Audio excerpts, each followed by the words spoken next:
Hello everyone. Today, I'm Nibedita of Class 12B Science. I'm here to give you an explanation on the topic DNA fingerprinting. When we say DNA fingerprinting, the word that pops into our mind is DNA. Now, what is a DNA? A DNA is short for deoxyribonucleic acid, which is present in every cell of our body. It is a chain of chemical compounds that bind with one another to form permanent blueprints of life.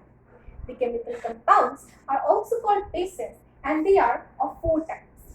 They are represented by the alphabetical letters A, C, G, and T, also called adenine, cytosine, guanine, and thymine.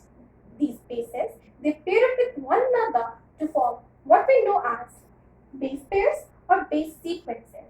They pair up as A with T and C with G. Our DNA has about 3 billion of such couples. The way they are stranded with one another tells a cell how to make copies of each other. Moreover, the bases, each base is attached with a sugar molecule and a phosphate molecule. Together, a base, sugar, and phosphate forms a nucleotide.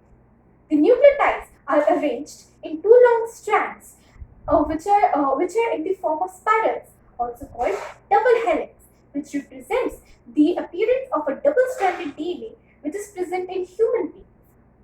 Anyways, the complete set of these chemical compounds, or more simply put, the complete set of these bases is what we know as genome. More than 99.9% of everyone's genome is exactly alike.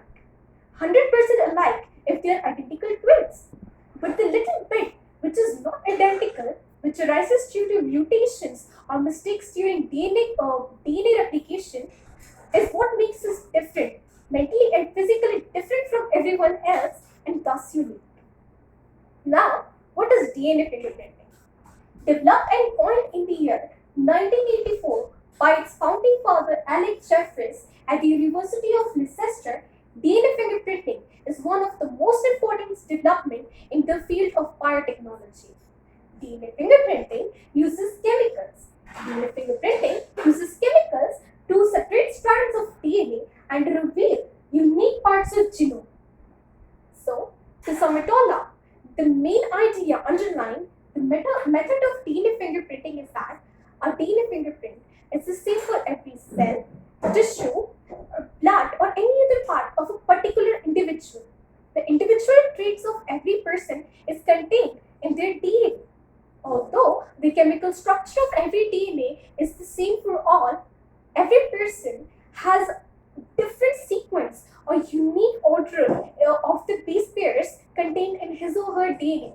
And this unique sequence contained in the order of their base pairs is what makes everyone's DNA different and unique.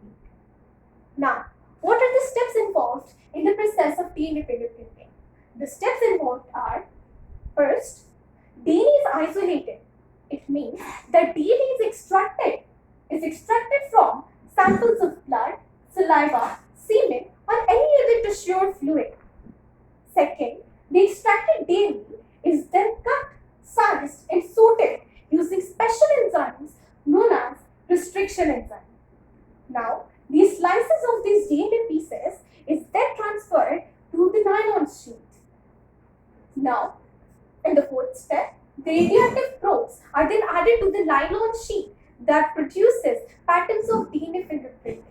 For the addition of these probes leads to the formation or the production of DNA fingerprints. Now, what are the uses of DNA fingerprinting? Its uses are: it helps in personal identification, tracking down of blood relatives, criminal tracking, identification of inherent genetic and other disorders or diseases such as cystic fibrosis, Huntington's disease, etc. I hope my explanation was worth your while. Thank you.